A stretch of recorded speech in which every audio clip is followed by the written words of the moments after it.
ये देश बहुत भोला वाला है। भारतीय संस्कृति में, भारतीय लोगों में बहुत ज़्यादा मन से वो अच्छे रहते हैं, तो वो बहुत विश्वास कर लेते हैं। 8 साल से बेरोजगार घूम रहे हैं। पटवारी घोटाला, 10,000 घोटाला, मुख्यमंत्री जी ने फाइल जला के फेंक दी, आवास में आग लगवा दी। राहुल गांधी सक्षम नहीं हो पाए। मैं आपको एक ही लाइन बोलूंगी, इस देश में सच जब तक अपने जूते पहनने उठता है तब तक झूठ पूरे विश्व की परिक्रमा करके आ जाता है। बहुत छोटे मुद्दों पे बात करें, क्योंकि आप लोग बहुत बड़े 2 प्रधानमंत्रियों की बात कर रहे हैं, इतना तो हमें जानत नहीं है। सेंध पाते गाँव है एक छोटा सा। इन 5 सालों में ये हो जाएगा कि कोई रोजगार के लिए आबादी लगाएगा, क्योंकि स्किल एजुकेशन से अपने अपने रोजगार पैदा होंगे। फॉर्च्यूनर से आ गए बेटा, बोले क्या करे आंटी, बाप दादा ने तो कुछ किया नहीं, देखो आज मैं फॉर्च्यूनर से चल रहा हूँ। हमने कहा बहुत अच्छी बात है, इसकी EMI कहाँ से पे करते हो और किस्त कहाँ से पूरी भरी, इंस्टॉलमेंट वगैरह? बोले कुछ नहीं, वो अपना खेत था एक, उसमें से एक प्लाट निकाल दिया। इनकी दुर्दशा भी वही है। राम के अस्तित्व को नकार रहे थे, आज उन्हीं के चरणों में है और हमारे मोदी जी का धन्यवाद है जिन्होंने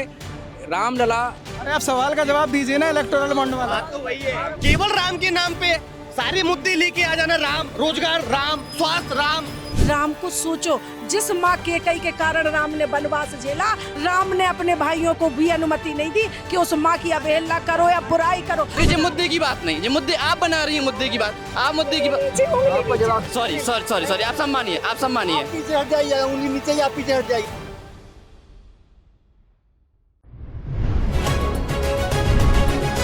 लल्लन टॉप चुनाव यात्रा पावर्ड बाय मंगलदीप। प्रार्थना की महक प्रार्थना के बाद भी। प्रार्थना की महक प्रार्थना के बाद भी। नमस्कार, आप देख रहे हैं दी लल्लन टॉप। मेरा नाम है दीपेंद्र और मैं इस वक्त मध्य प्रदेश के छतरपुर में मौजूद हूँ। वजह भी बता देता हूँ। अभी 10 मिनट पहले मध्य प्रदेश के मुख्यमंत्री मोहन यादव की रैली यहाँ से गुजरी है। अभी यहाँ पर काफ़ी सारे फूल वगैरह बिखरे हुए थे, यहाँ पर अभी झाड़ू लगाई गई है।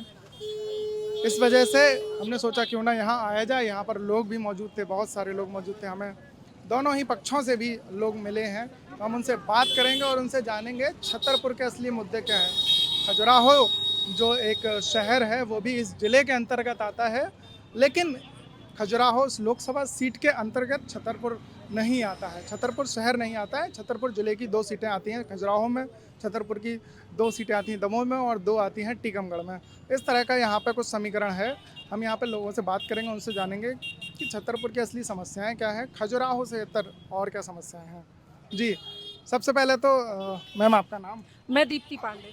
जी, तो छतरपुर के यहाँ के असल मुद्दे क्या हैं जो खजुराहो से थोड़े से इतर, क्योंकि खजुराहो के बारे में तो हम सुनते ही रहते हैं, एक हाई प्रोफाइल सीट है, तो जो छतरपुर शहर है इनके क्या मुद्दे हैं? देखिए, छतरपुर शहर हम आपको बताएं, ये तो पूरा जिला 3 लोकसभाओं को कवर करता है, बड़ा सौभाग्यशाली जिला है, पर आप बदहाल स्थिति देख सकते हैं।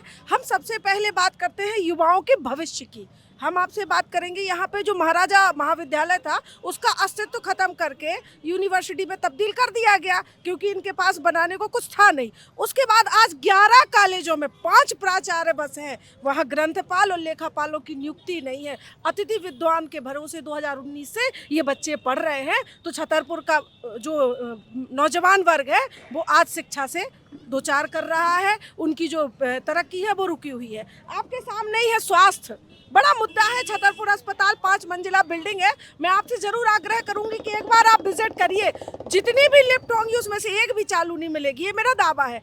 प्रसूता को भी स्ट्रेचर से लिया जाता है, डॉक्टर नदारत है, जैसे तैसे कुछ व्यवस्थाएं मिल जाती हैं लोगों को।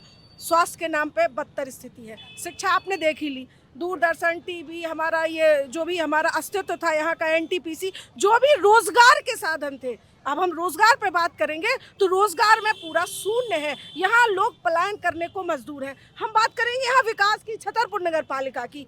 छतरपुर नगर पालिका आपके 2 कदम पे है, आप सामने जाएंगे और विजिट करेंगे, एक भी वाहन वहाँ अच्छी स्थिति में नहीं है, फिर भी 45 लाख रुपए का मेंटेनेंस का ठेका दिया जाता है। आखिर क्यों? ये प्रश्न छोड़ जाते हैं इनके भ्रष्टाचार पे। प्रश्न का जवाब हम लेते हैं। यहाँ पे हमारे साथ कुछ BJP से भी लोग हैं। क्या समस्या है कि मोदी सरकार में इतने बड़े कद्दावर मंत्री भी यहाँ से हैं छतरपुर से, फिर भी शिकायत इतनी सारी आ रही हैं? पहले तो मैं बतलाऊं कि मेरा नाम कैलाश रावत है जी।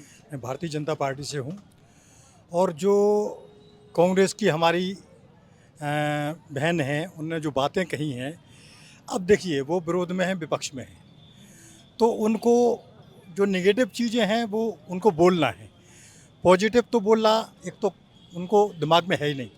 रही बात समस्याओं की, जैसे हमारा जिला 3 लोकसभा क्षेत्रों में है, तो हमारे यहाँ से 2 केंद्रीय मंत्री भी रहे हैं, प्रदेश अध्यक्ष भी वी.डी. शर्मा जी भी यहाँ से प्रतिनिधित्व करते रहे हैं। और इन सालों में भारतीय जनता पार्टी ने छतरपुर ज़िले को जो आगे बढ़ाना चाहिए था, आज जैसे रेलवे की लाइन आई, विद्युतीकरण हुआ, रेलवे की संख्याएँ ट्रेनों की संख्याएँ बढ़ रही हैं, और जैसे आप हमारी वेबसाइट में देख रहे हैं इतना बड़ा मल्टी हॉस्पिटल बना हुआ है। अब इन्होंने कहा कि ये व्यवस्था नहीं है। इनके ज़माने में क्या प्रसूति के लिए कोई व्यवस्थाएं हुआ करती थी, ये सोचने की बात है। आज हमारी सरकारों ने, प्रदेश की सरकार ने, केंद्र की सरकार ने सारी व्यवस्थाएं करी हैं। लोगों को ये महसूस हुआ है कि ये भारतीय जनता पार्टी की सरकारें अच्छा काम करती हैं, इसीलिए गत चुनाव में उन्होंने बम्पर हम लोगों का सहयोग किया, हम लोगों को साथ दिया और मध्य प्रदेश में सरकार बनी। आज हम तीसरी बार केंद्र में सरकार भी बनाने जा रहे हैं और लोगों का विश्वास है हम पे, और लोग हमारे साथ हैं। और आज हमारे जो है बीरेन जी आशान्वित हैं कि हम चौथी बार इस क्षेत्र से सांसद बन के जा रहे हैं। लेकिन वीरेन जी लगातार 7 बार जीते हैं, चौथी बार यहाँ से भी लड़ रहे हैं, तो फिर उनको ये क्यों कहना पड़ रहा है कि महंगाई वैश्विक समस्या है? नहीं, यदि उन्होंने कहा है तो उसके पीछे वो कारण होगा। समस्या देखिए जब वैश्वीकरण है, ग्लोबलाइजेशन है, तो हम सारे विश्व से जुड़ेंगे, उससे कुछ ना कुछ तो हम प्रभावित होते हैं, उसको हम डिनाई नहीं कर सकते। तो ये तो चीज़ें चलती हैं। अब रही बात महंगाई की, अब ये तो रोने की बात है।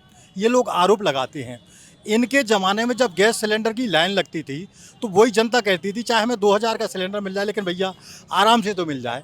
आज हम बड़े आराम से सिलेंडर दे रहे हैं, और आप देखिए उस समय जो मजदूरी हुआ करती थी उससे आज कितनी मजदूरी बढ़ गई, फिर भी हमारे सिलेंडर की मध्य प्रदेश में बढ़ी है? नहीं, मध्य प्रदेश में भी पर्याप्त जो है मजदूरी मिल रही है। मैं अभी देख रहा था, मैंने वेबसाइट भी चेक की, लेबर कमीशन जो इंदौर की है उसमें मैंने चेक की, तो जो नॉन स्किल्ड वाले जो मजदूर होते हैं उनकी रोज़ की जो आमदनी है 350 से 400 रुपये के बीच में दिखा रही है। तो इसके लिए सरकारें, जैसे मान लो उनको, जैसे आपने कहा कि श्रम डिपार्टमेंट ने कहा, उसके लिए सरकार समीक्षा करेगी और मजदूरों के लिए निश्चित तौर से उनके बारे में। आपको नहीं लगता कि आज के टाइम में अगर 350-400 रुपये रोज़ के मिल रहे हैं तो ये बहुत कम है? नहीं, इसके लिए सरकार आवश्यक रूप से काम करेगी, और जो कम होगा उसके लिए। और सरकार, भारतीय जनता पार्टी की सरकारें कोई लालच देने के लिए नहीं बनती हैं, वो तो परिस्थितियाँ देखती हैं। जैसे कोविड के बाद अभी तक केंद्र की सरकार लोगों को अनाज दे रही है और सारी चीज़ें व्यवस्थाएं कर रही हैं, किसानों को सम्मान निधि देती है, तो आवश्यकता के अनुसार सरकार, भारतीय जनता पार्टी की सरकार काम करती है। ये सब कुछ भाजपा दे रही है, फिर दिक्कत क्या है? दिक्कत क्या है, हर आदमी, हर सरकार, कोई भी सरकार प्रत्येक व्यक्ति को संतुष्ट नहीं कर सकती है। जब बड़े काम होते हैं तो उसमें कुछ काम रह जाते हैं, जैसे अपने यहाँ कोई शादी करते हैं तो उसमें कोई ना कोई तो रुष्ट हो जाता है, रुष्ट होना किसी की आदत होती है। हाँ जी, हम कहेंगे कि जिस तरीके से हमारे क्षेत्र एवं छतरपुर का विकास होना चाहिए था वो नहीं हुआ है, क्योंकि यहाँ बाहरी आदमी ऊपर से थोपे गए हैं। अब थोपे गए इसलिए कहते हैं, उनको जिताना भी हमारी मजबूरी है। मजबूरी इसलिए कि हमें अपनी देश की सीमाएं सुरक्षित रखना है। अपने जो जैसे आज कोरोना आया था, अगर मोदी जी की जगह मान लो राहुल गांधी होते तो हमारी समझ से देश आधा चौपट हो गया होता, तो आधा चौपट हो गया होता।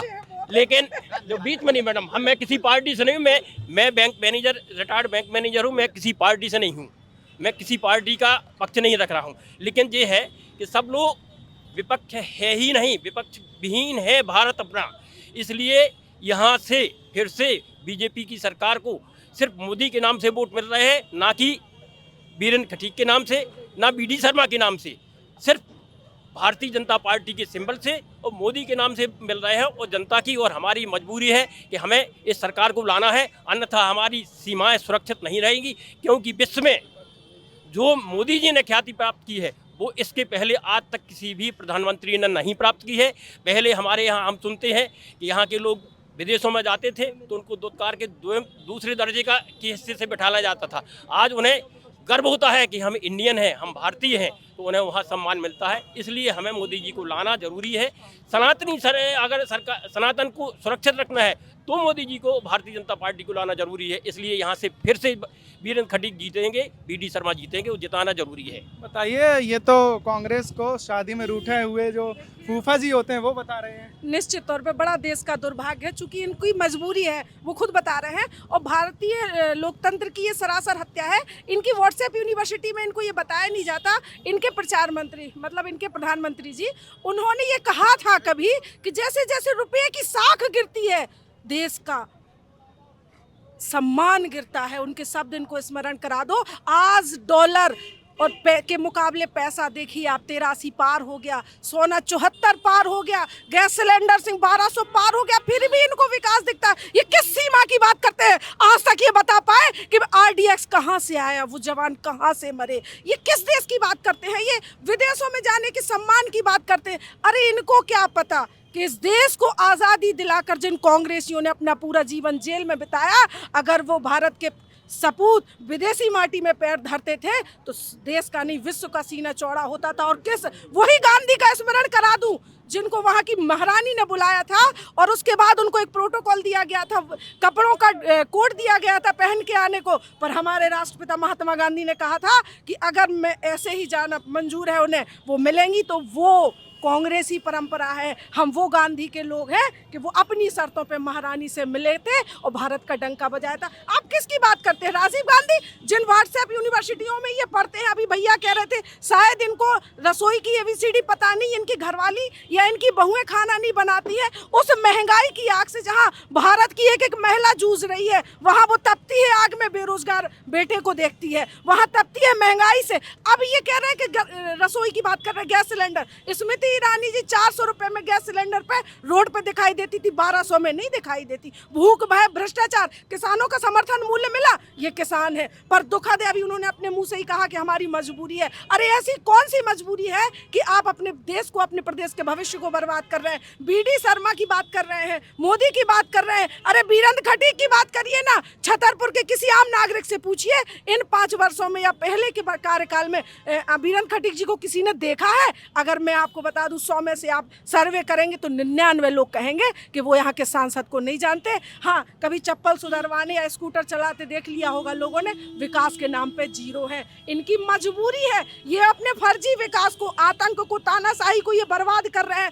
बात करते हैं। आप बताइए, इंदिरा जी के शासन काल में राजीव जी के जाने के बाद पूर्ण बहुमत से कांग्रेस आई, पर किसी ने भाजपा मुक्त भारत का सपना देखा? नहीं। ये तानाशाह लोग है, ये कांग्रेस का मुक्त सपना देखते देखते कांग्रेस युक्त हो गए। इनको टारगेट दिया भैया, बहुत बड़ी बात कह रहे हैं हम आपसे।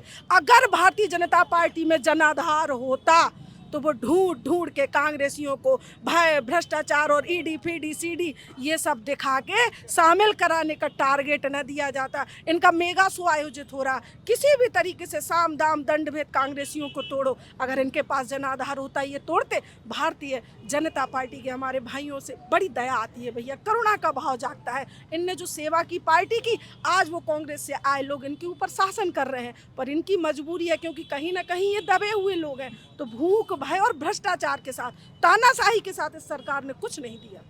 ये जी ये बहुत पहले से जवाब मतलब सब उठाते आए हैं सवाल कि ED CBI इनको जानबूझकर लगाया जा रहा है विपक्ष के ऊपर कि उनको तोड़ा जा सके। तो इसको लेके बहुत बातें चलती हैं। हमारी दीदी ने सीधा कटाक्ष मेरे ऊपर कहा, जबकि मैंने कहा मैं किसी पार्टी से नहीं हूँ।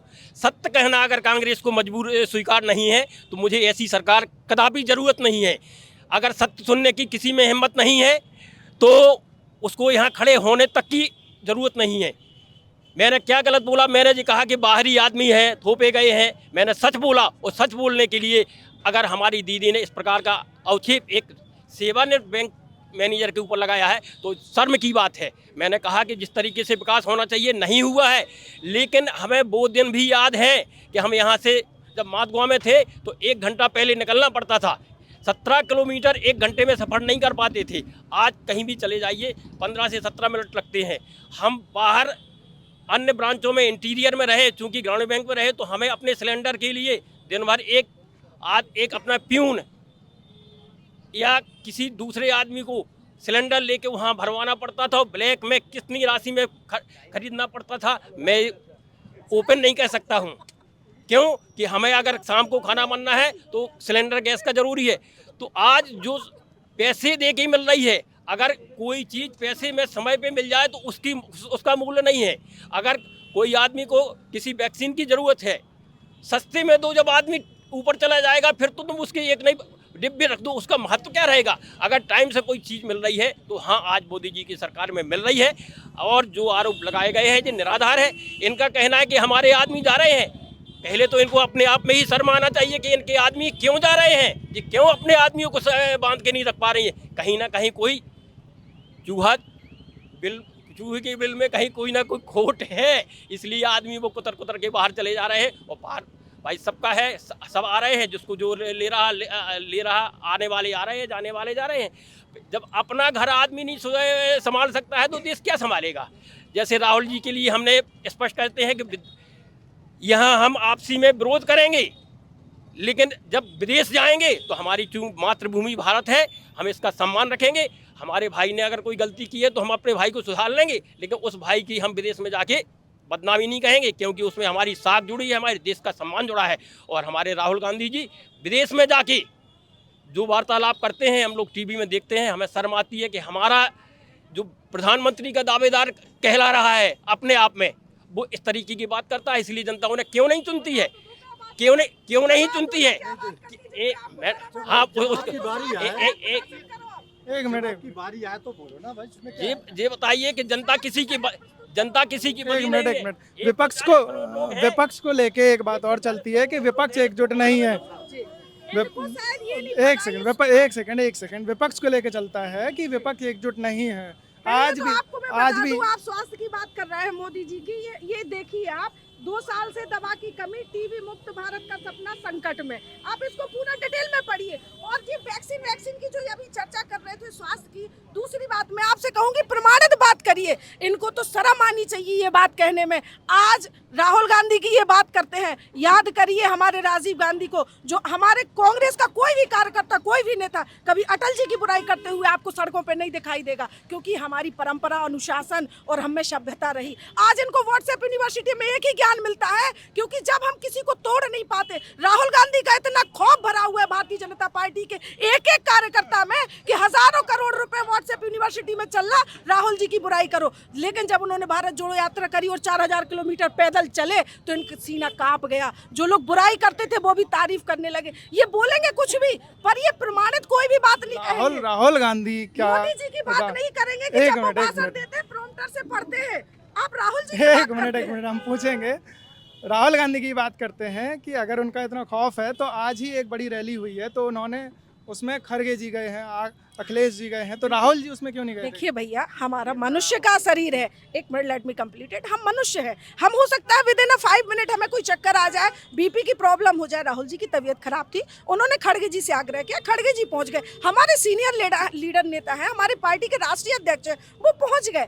आप राहुल गांधी की मैं बात करूं, आप बिल्कुल स्पष्ट है और इस देश को, इस यहाँ के नागरिकों को समझना होगा। और वो दिन दूर नहीं जब इसी चौक से यही सब लोग अपनी गलती मानेंगे और ये कहेंगे कि राहुल जी के बारे में इनके जो विचार थे वो गलत है। आज सबसे बड़ी विडंबना ये है कि ये बैंक मैनेजर हैं भैया, चूंकि बैंक में रहे, सैलरी अच्छी मिली, पर इनके पास पैसे की कोई कमी, बैंक का भ्रष्टाचार इनको नहीं देखा। सहकारी बैंक में अभी एक सस्पेंड कर दिया गया असाटी, वो भी मीडिया में है, इनको वो भ्रष्टाचार नहीं दिखता। तो इनकी कमी सिर्फ ये है कि ये अपने बच्चों का दर्द नहीं देख पा रहे हैं, ये मोदी के नाम पे वोट मांग रहे हैं। मैं आपसे सिर्फ एक ही बात पूछना चाहती हूँ कि यहाँ का विधायक, यहाँ का सांसद यहाँ काम करेगा, और यहाँ के विधायक जी ने यहाँ की नगर पालिका के खिलाफ खुद विधानसभा में क्वेश्चन उठाया है, पत्र है, प्रूफ है। तो जो भारतीय जनता पार्टी की नगर पालिका है, भारतीय जनता पार्टी का विधायक है, भारतीय जनता पार्टी के सदन में ये बात कही गई, नगर पालिका के भ्रष्टाचार को स्वीकार किया गया, पर इनके चश्मे में वो नजर नहीं आया, इनको दिखाई नहीं दे रहा। आज भी ये अपने बच्चों का भविष्य बर्बाद कर रहे हैं और झूठ बोल रहे हैं, बार बार बोल रहे हैं और जोर से बोल रहे हैं, इस उम्मीद में कि इनका झूठ सत्य हो जाएगा, क्योंकि ज्ञान कुछ है नहीं, बस व्हाट्सएप पे जो ज्ञान आ गया उसको पढ़ना है और बोलना है।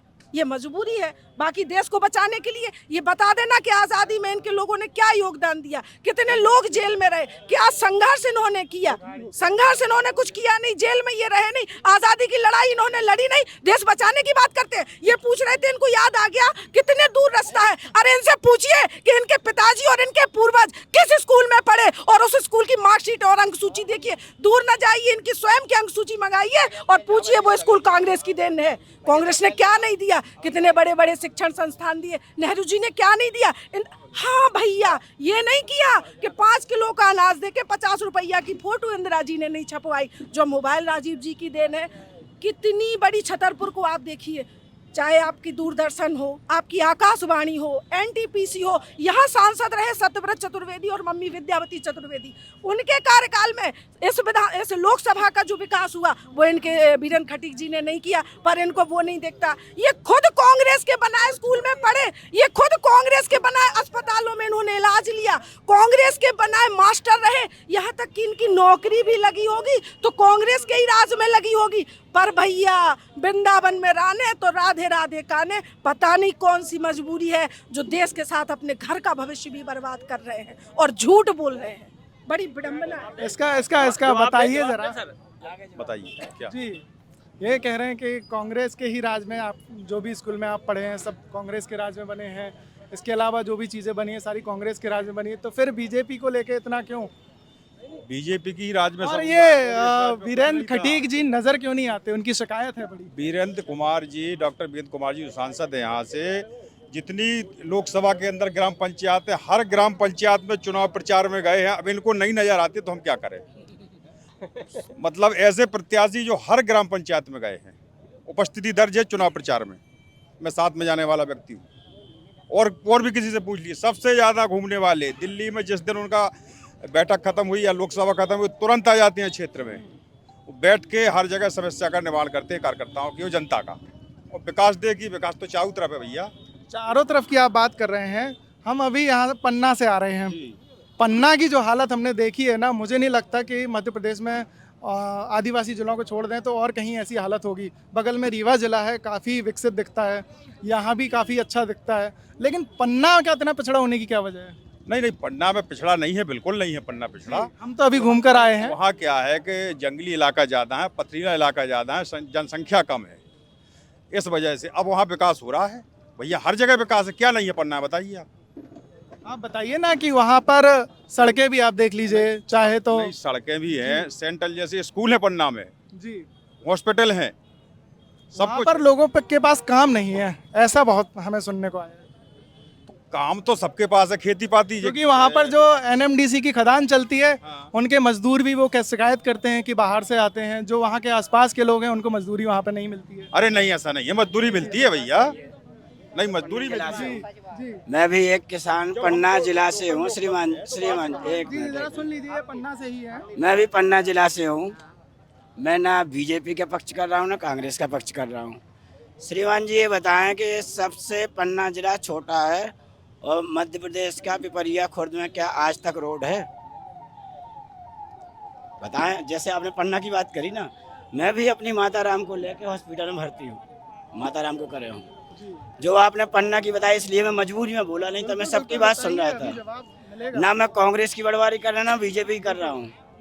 लेकिन ये बताएं कि पन्ना जिला में श्रीमान महोदय पिपरिया सबसे छोटा गांव है, उसके बगल में मढ़िया गांव है। मढ़िया गांव में 1 महीना से ट्रांसफार्मर फूका पड़ा है, क्या कोई ध्यान दे रहा है? पिपरिया में आज भी रोड नहीं है, कोई ध्यान दे रहा है? मैं किसी की बड़वाई नहीं कर रहा हूँ। जो आपने पन्ना जिला की बात करी हकीकत है, मध्य प्रदेश में है तो हमारा पन्ना जिला सबसे नंबर 1 पिछड़ा वर्ग है। सांसद जी ने क्या करवाया, विधायक जी ने क्या करवाया, बताइए। अगर जो जिला देश में इकलौता हीरा देने वाला जिला है, उस जिले में मतलब इतना विकास में पीछे कैसे? देखिए, जो आपने कहा है, जो प्रधानमंत्री सड़क योजना है वो क्रमशः आबादी के हिसाब से और हर सीजन में चलती है। तो जिन गांवों में संपर्क रोड नहीं है, हो सकता है कि वो अभी उस क्राइटेरिया में ना हो, लेकिन प्रधानमंत्री सड़क के रूप में कोई ऐसा गांव नहीं बचेगा, कोई मजरा टोला नहीं बचेगा जहां प्रधानमंत्री सड़क नहीं जाएगी। आप गांव छोड़िए, आप शहर देख लीजिए। हम शहर और गांव टोला आज ही आ रहे हैं। अब कहीं मान लो हो सकता है, मैं आपकी बात को काटता नहीं हूँ, हो सकता है कि कहीं कोई रोड किसी कारण से डैमेज हो गई हो, तो ये नहीं कह सकते कि वो पहले से रोड नहीं थी। डैमेज होने के बाद रिपेयरिंग भी उसकी हो जाएगी। ऐसी हम आपकी कोई बात काट नहीं रहे कि उसकी रिपेयरिंग भी हो जाएगी, अच्छी हो जाएगी, ये कोई बहुत बड़ी बात नहीं है।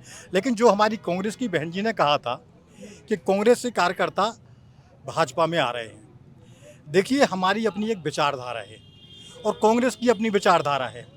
अब उन्होंने आज़ादी के बाद पहले नंबर कांग्रेस अपना श्रेय लेती है कि आज़ादी हमने कराई, तो क्या उसमें भारत के कोई व्यक्ति और नहीं थे, सिर्फ कांग्रेस के ही कार्यकर्ता थे क्या?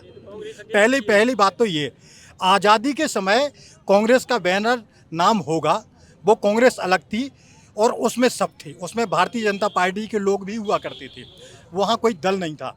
इसके बाद सोशल इंजीनियरिंग के तरीके से ने इतने साल तक सरकार चलाई। वो सरकार चलाने का एहसान करते हैं कि सारी स्कूल विद्यालय हमने ही दिए हैं, ये कांग्रेस ने अपने घर से दिए हैं।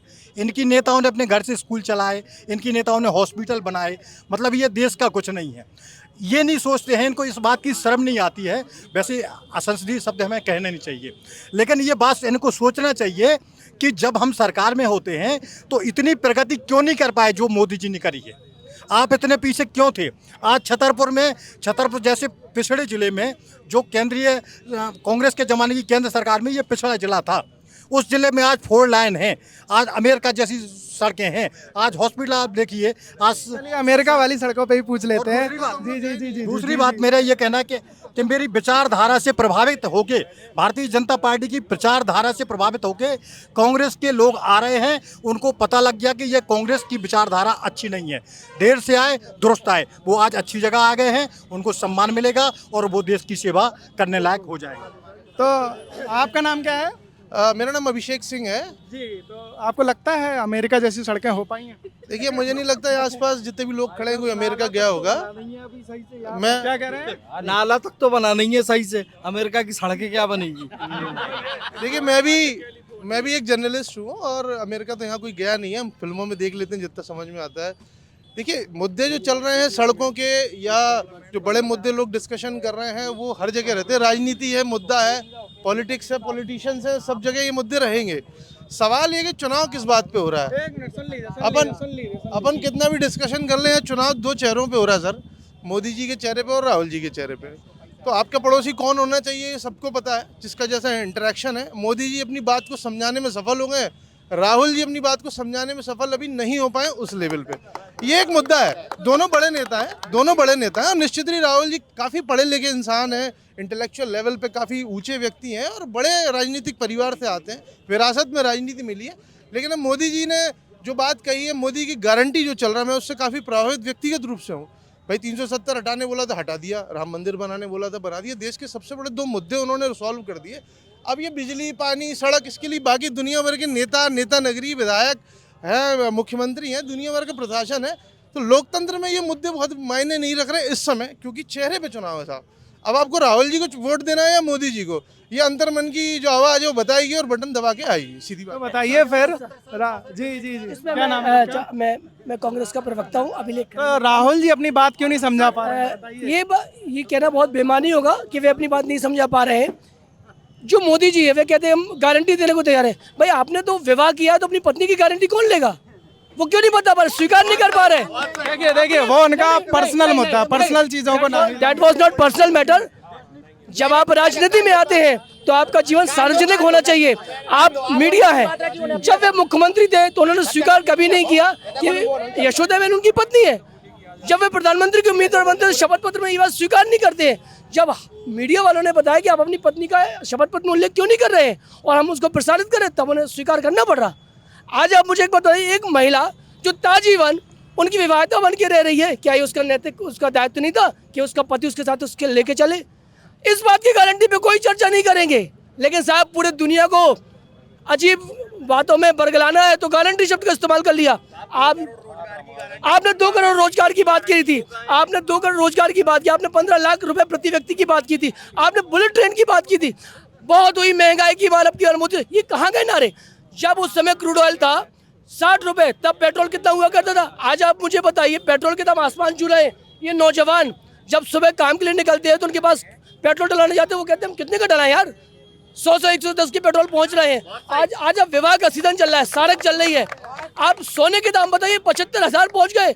जब 2014 में वे आए थे तब सोने के दाम क्यों इतने ज्यादा नहीं थे?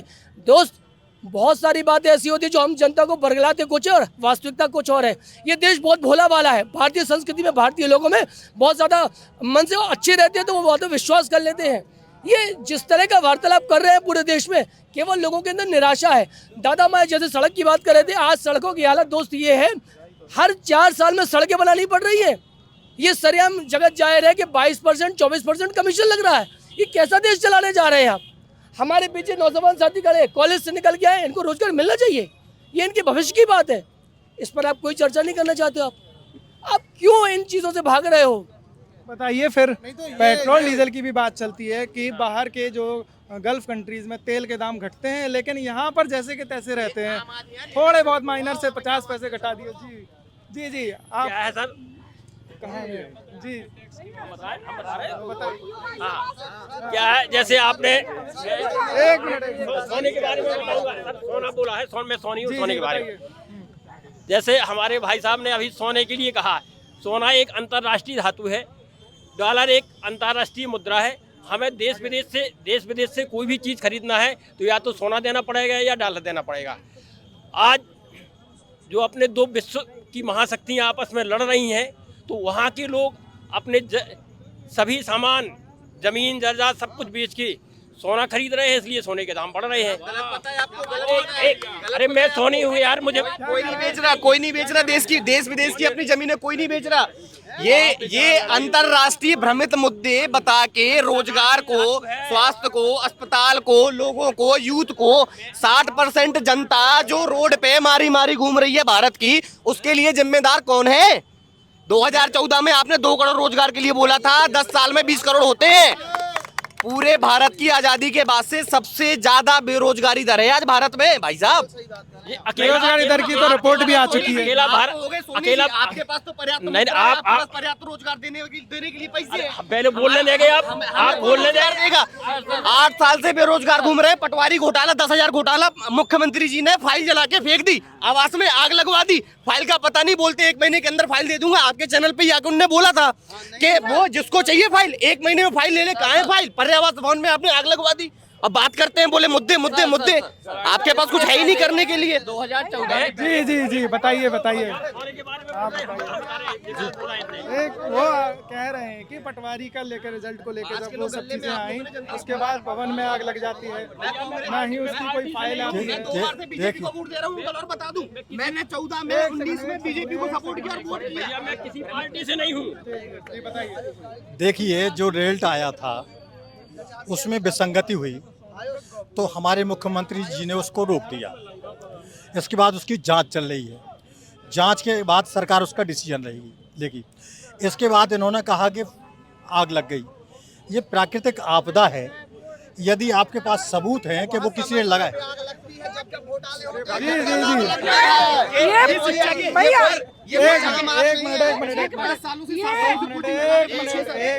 ये प्राकृतिक आपदा है जो केवल कागजों में ही लगती है। अभी एक प्रश्न आया और भैया ताली बजा रहे थे बहुत कि राहुल गांधी सक्षम नहीं हो पाए। मैं आपको एक ही लाइन बोलूंगी, इस देश में सच जब तक अपने जूते पहनने उठता है तब तक झूठ पूरे विश्व की परिक्रमा करके आ जाता है। आज राहुल गांधी का सच सामने नहीं आया। ये युवा है, आप इससे वेदना समझिए। मैं कहती हूँ कि आप युवाओं की तकलीफ समझिए। इनके घरों में, भारतीय जनता पार्टी के घरों में क्या ऐसे नौजवान पढ़े लिखे बेरोजगार युवा नहीं है? आप पूछिए, इसकी तकलीफों से जानिए, फिर इनको जवाब दीजिए। बताइए। नहीं, कोई तकलीफ नहीं। एक सेकेंड, हम अगर बहुत छोटे मुद्दों पे बात करें, क्योंकि आप लोग बहुत बड़े 2 प्रधानमंत्रियों की बात कर रहे हैं, इतना तो हमें जानत नहीं है। सेंट पार्टिंग गाँव है एक छोटा सा, और वोट तो आप ही करते हैं ना, बोलिए। अब वोट हम करने लगे। अब बात बस इतनी सी है, आप मुझे पॉइंट में 2-3 चीज़ें बता दो उनकी तरफ से, अभी जो किसी भी पार्टी, और ख़त्म कर लेंगे।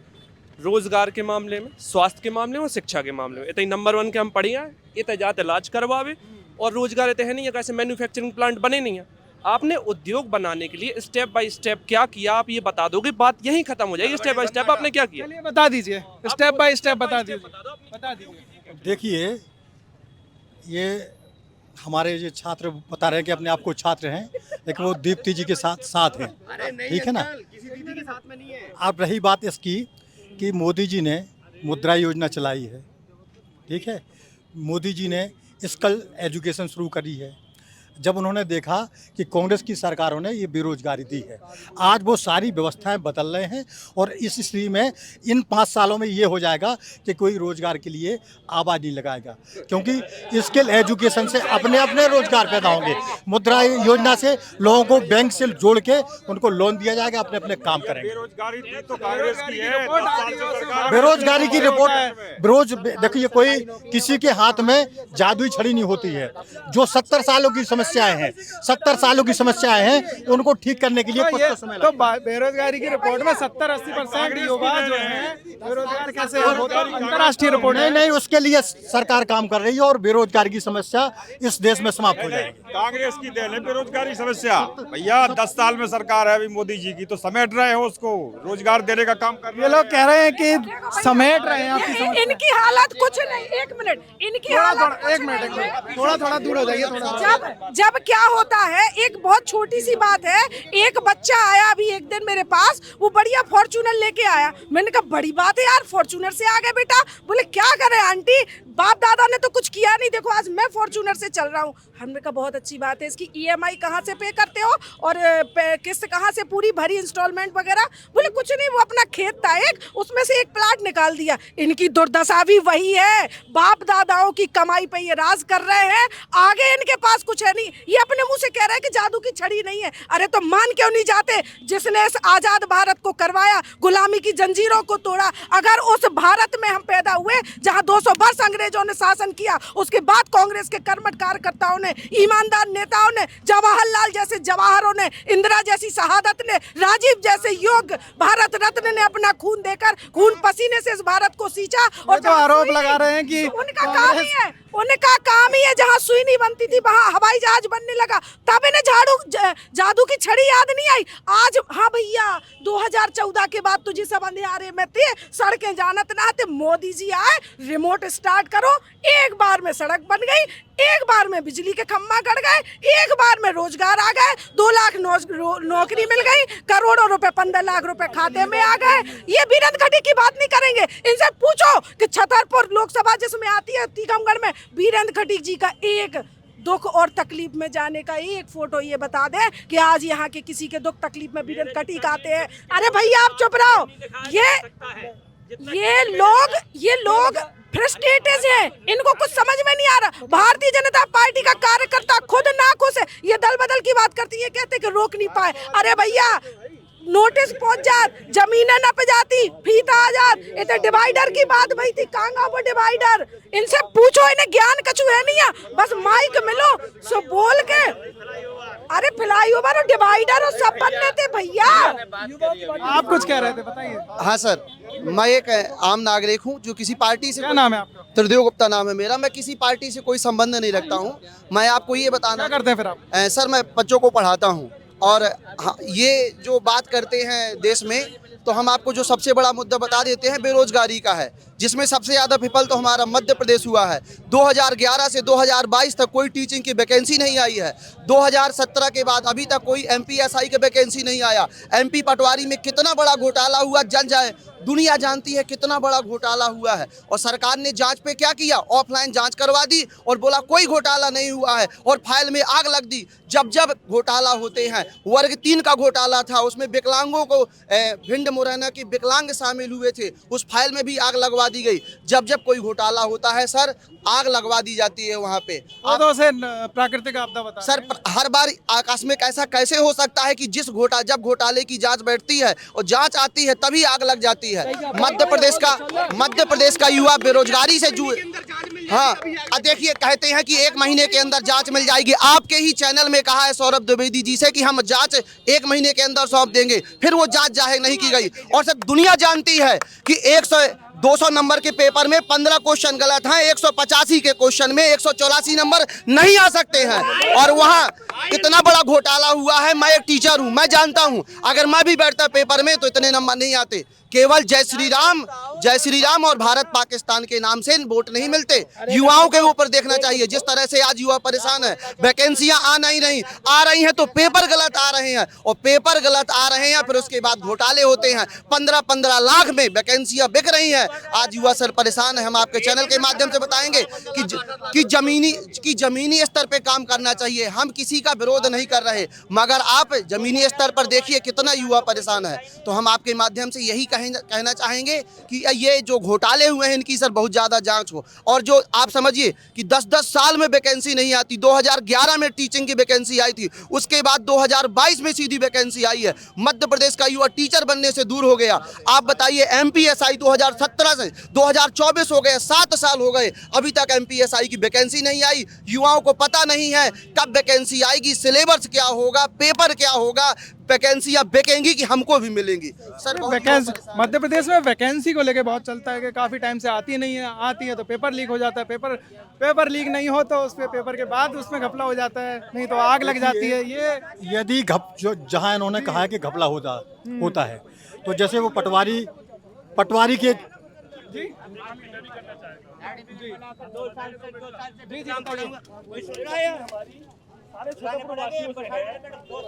पार्टी को वोट दें, लेकिन मताधिकार जरूर करें। जी एक सेकंड हाँ बताइए। हमारा ये कहना है, आप किसी भी पार्टी को वोट दें, किसी को भी जिताएं, लेकिन 26 तारीख को वोट डालें, अवश्य जाएं, अपने मताधिकार का प्रयोग करें।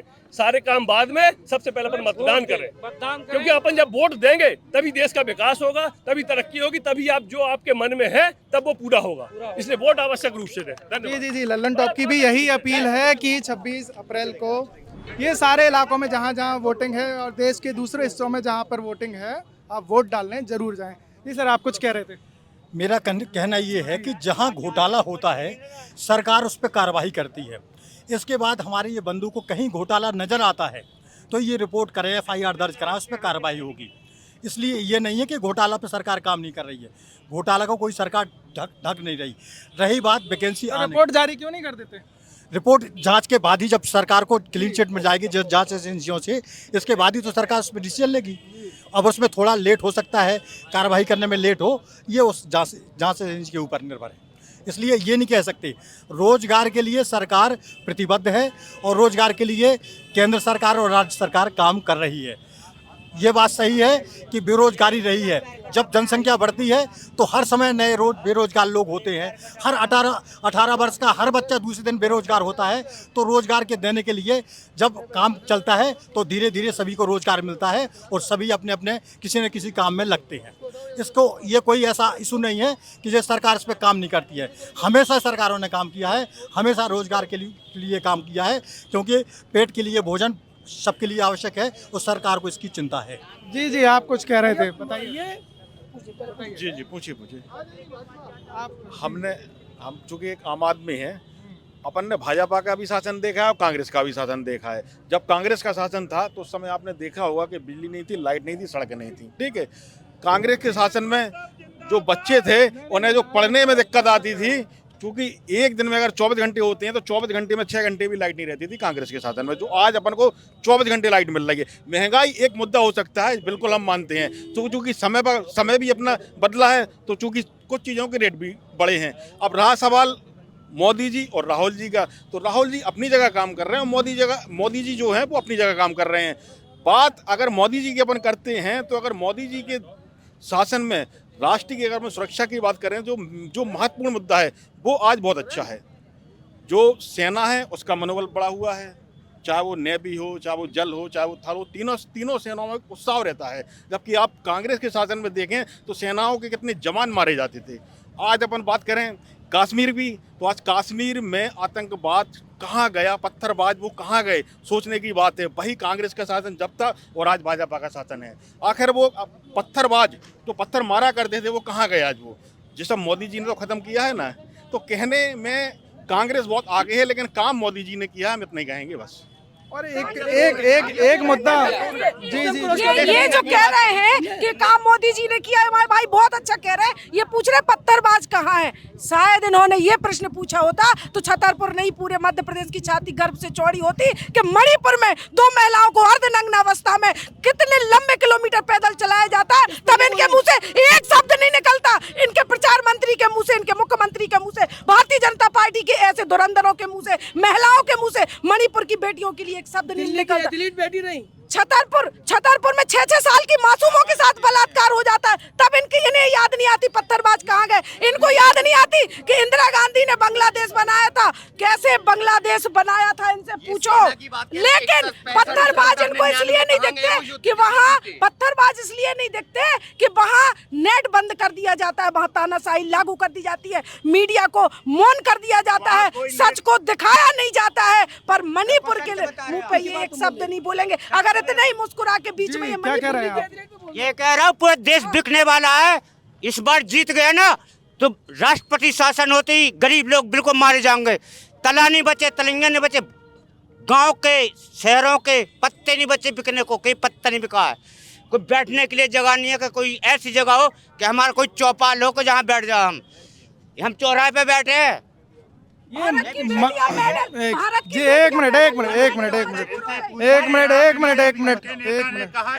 रुक जाइए भाई, रुक जाइए। मणिपुर को लेके बहुत सवाल चलते हैं कि वोटिंग हुई उस दिन भी वहाँ पर हिंसा हुई और लगातार हिंसा की घटनाएं आती हैं और इंटरनेट बंद कर दिया जाता है, फिर खबरें नहीं आती हैं। तो मणिपुर को लेके क्या मतलब आप जी बताइए। मणिपुर के लेके आदरणीय दीदी ने कहा कि हम नारियों का अपमान कर रहे हैं। इनके राहुल गांधी जी ने कहा कि हम शक्ति से लड़ेंगे। शक्ति नारी का परिचय है, भारत की देश की शक्ति है वो। शक्ति हमारे देश में शक्ति नारी का परिचय दिया गया है।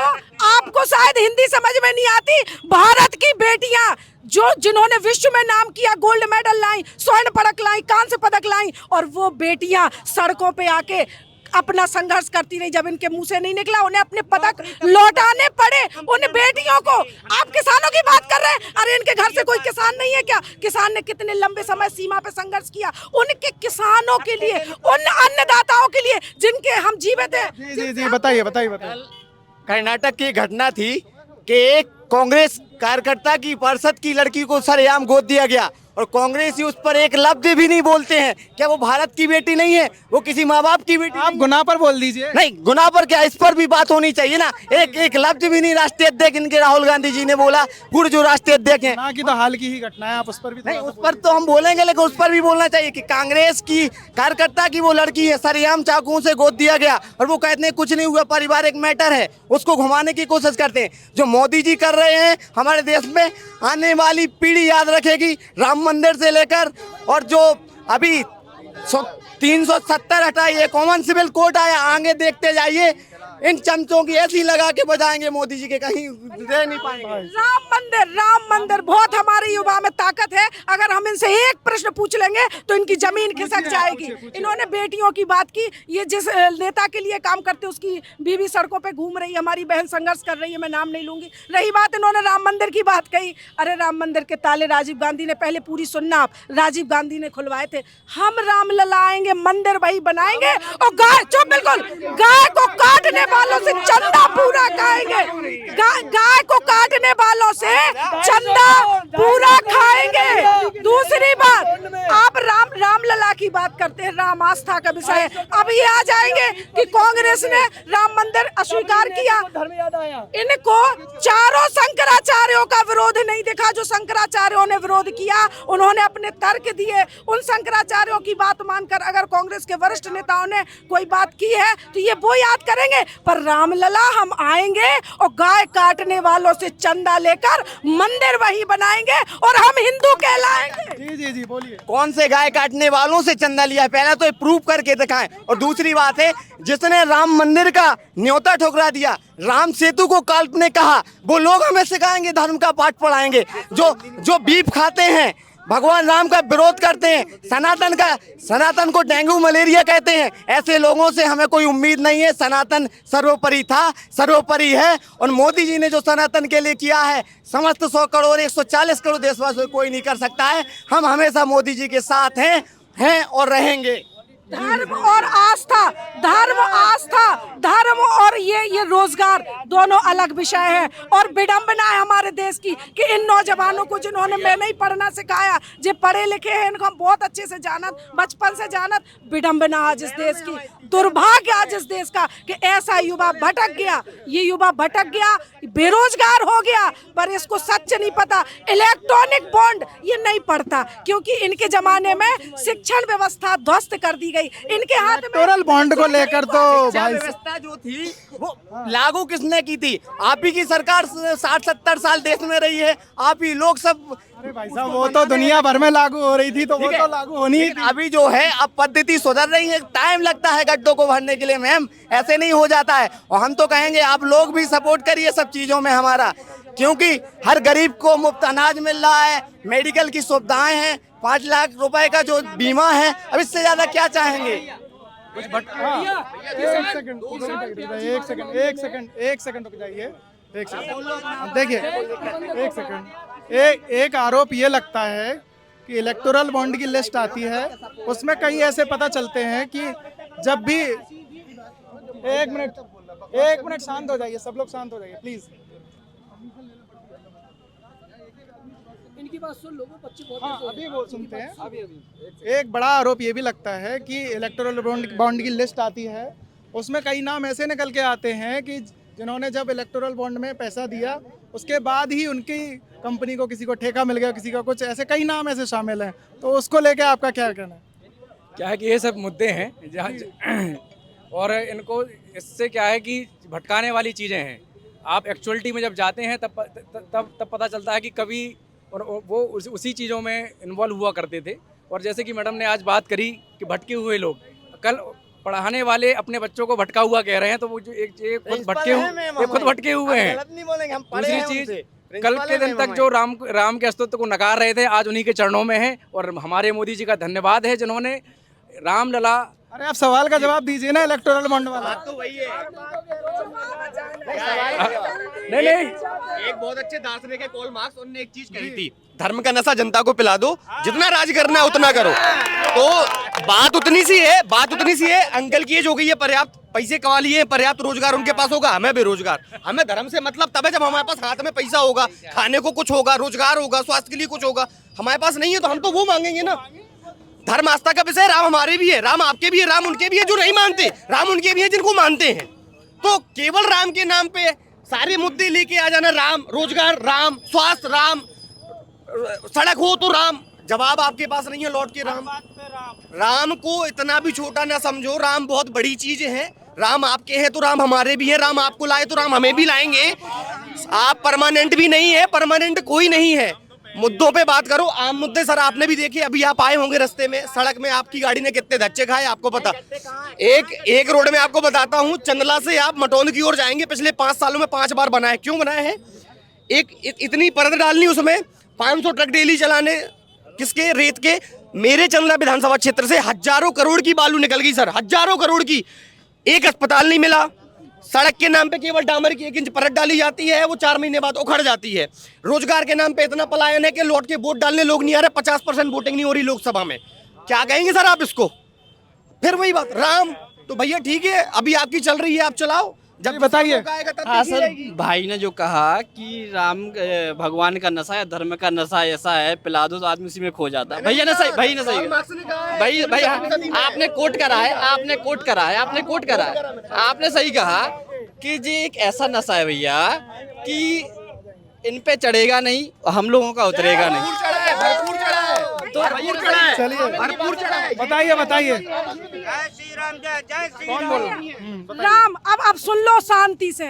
राम को जब हम पढ़ते हैं, ये राम को तो मानते, राम की नहीं मानते। भय प्रकट कृपाला दीन दयाला, हमने तो आज तक जो ही पढ़ो कि राम प्रकट भय थे, पर दुर्भाग्य देश को कि जे राम खा ले आए, वे राम तो प्रकट भय थे।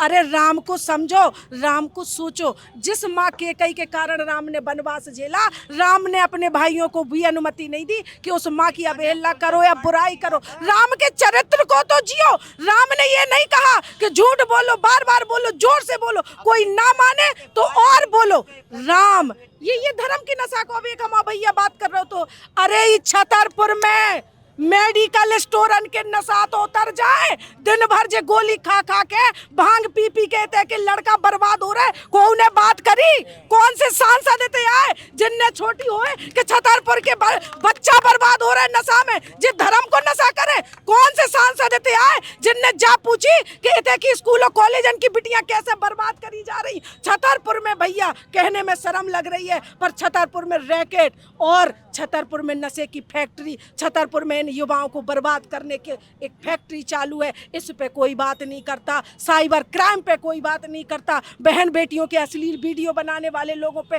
कोई ध्यान नहीं देता। ये बात करेंगे नशे की, राम की। अरे राम की तो मानो मर्यादा पुरुषोत्तम हते। अरे हमने पढ़ाओ इन्हें है सो ठीक है, रामायण पढ़ो, भय प्रकट कृपाला। राम को लाने वाला इस ब्रह्मांड में क्या कभी पैदा ना हुआ है ना होगा? राम संसार को लाए हैं। ये पोस्टर बना रहे भैया कि राम छोटे हैं और मोदी जी उंगलियां पकड़े राम का ले आए, राम का जेल ले आए। अरे धिक्कार है, दुर्भाग्य है। राम आस्था है, राम विश्वास है, राम झूठ नहीं है, राम छल नहीं है। अगर जे राम का मानत तो राम की माने मणिपुर की बिटियों के साथ न्याय करे। जे राम की मानत तो राम की माने छतरपुर में 6 साल की मासूम बेटियों के साथ न जाने किसके साथ बलात्कार हो जाते उनको अंदर नहीं किया जाता। जे राम की माने, हाँ दिल्ली की एथलीट जिन्हें मेडल लौटाने आए, अगर जे राम की माने तो उन अन्नदाता जिनका खा के हम सीना चौड़ो करा उन अन्नदातन के लाने कीले न ठोकते, सड़कन पे बैरिकेड न लगाते।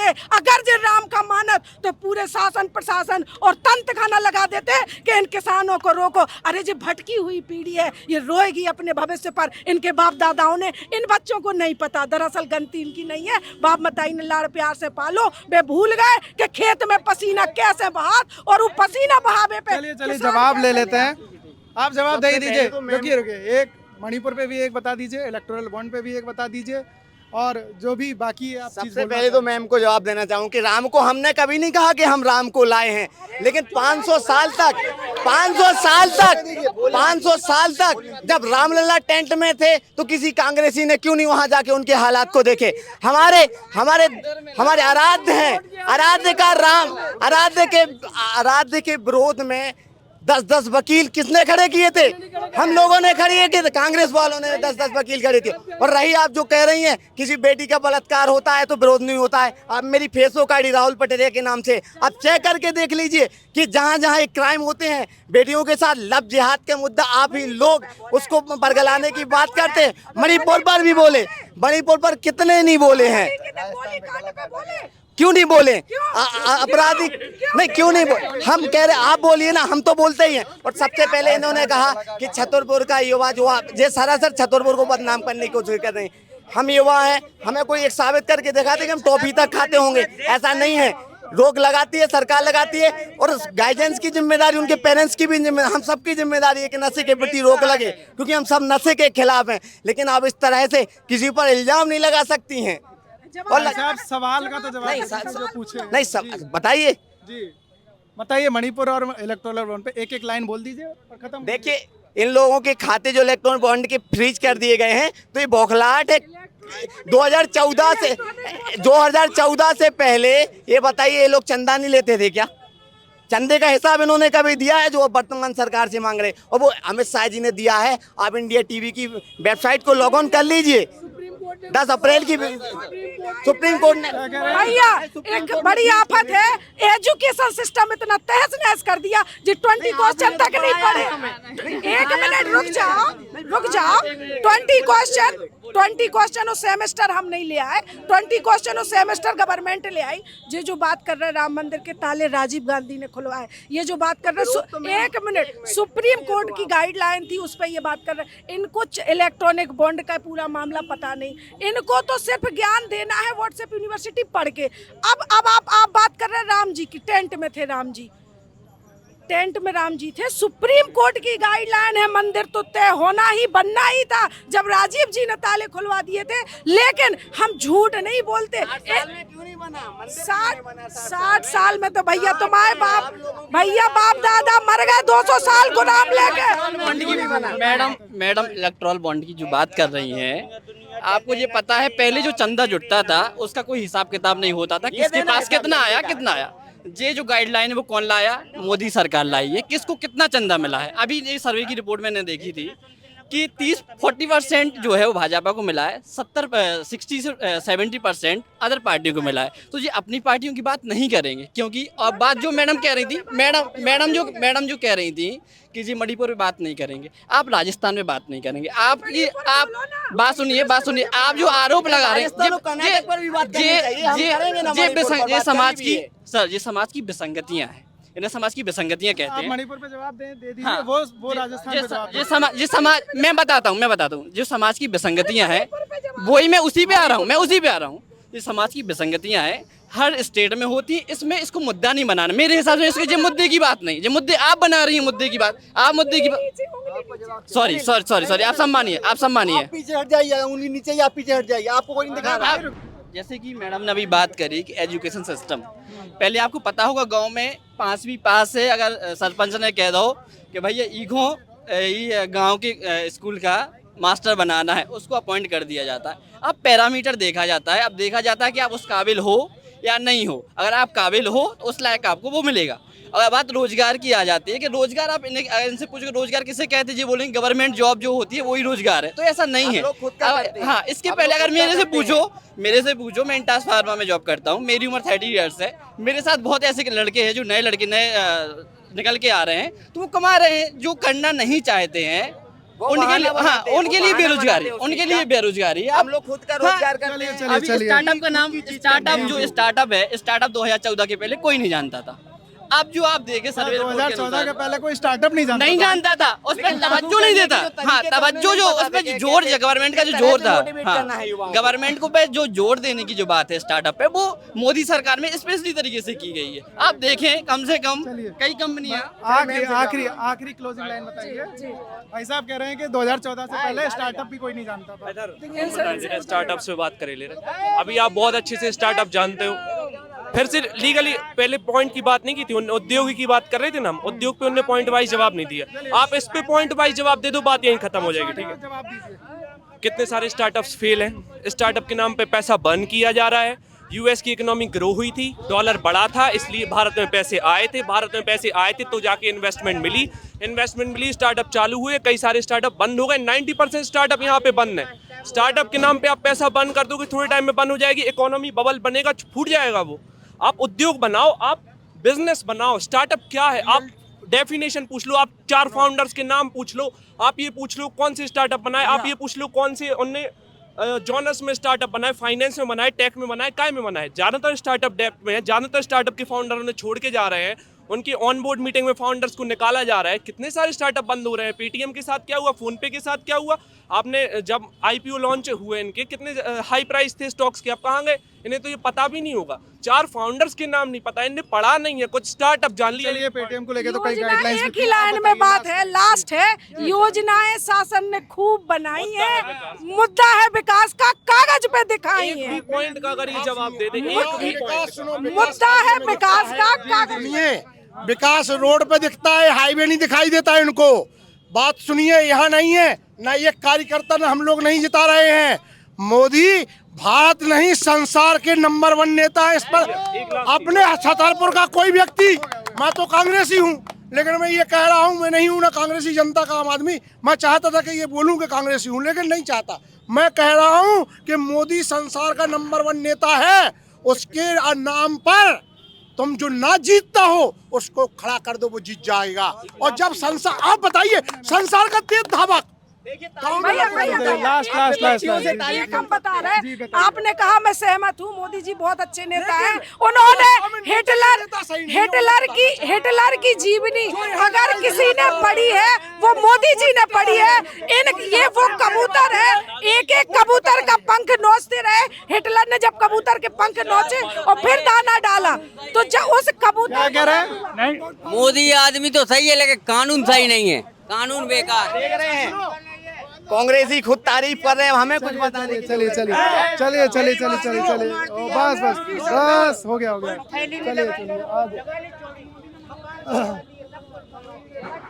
चलिए ये बहस तो अगर हम खत्म ना करें तो ऐसे घंटों चल सकती है। इसी के साथ हम अपनी चुनावी यात्रा जो फिलहाल छतरपुर में मौजूद है आगे लेकर जाएंगे। आप बताइए हम मध्य प्रदेश के कौन सी लोकसभा सीट पर आए, आप हमें कमेंट में अपना नाम बता सकते हैं सीट का, तो हम वहाँ पहुँचेंगे। देखते रहिए दी लल्लन टॉप। शुक्रिया।